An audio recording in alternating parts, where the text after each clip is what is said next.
tip on this for a minute. Stay with me here because I'm going to try to save you some money. So, did you ever hear the expression crying with a loaf of bread under each arm?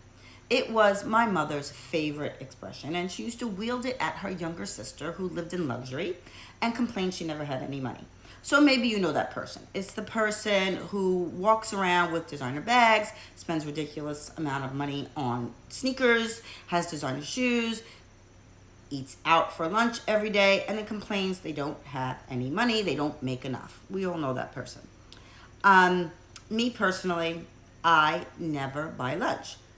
Maybe not true, I buy it once in a while. I'll treat myself. And there's nothing wrong with wanting more, and there's nothing wrong with living in luxury and wanting success and to want more for yourself. But just don't complain about it.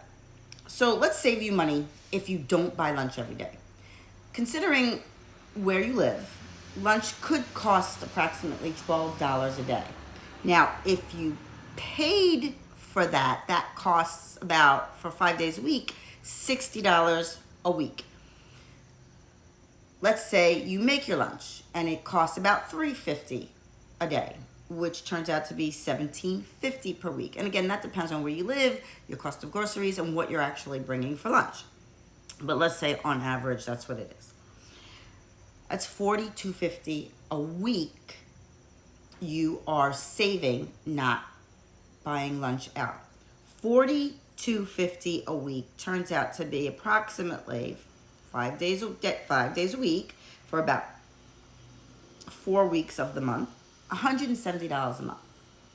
Now, if you take that $42.50 a week and you multiply it by 52 weeks, not taking a vacation, which we all need a vacation, that turns out to be about $22.10 a year. $22.10 a year, $2,000 a year you just saved not eating out every day. That's a big number, especially if you're making $15 an hour. You're spending most of your hourly salary on lunch. Even if you make $20 an hour, you're still spending more than half of your hourly salary for lunch. Why would you want to do that? Over 10 years, that's $22,000. Now, if you invest that money, you'll earn different dividends, depend on how and what you invest in. But could you imagine that savings? So here's a thought. Take that loaf of bread that you're crying about, that's under your arm, and make a sandwich.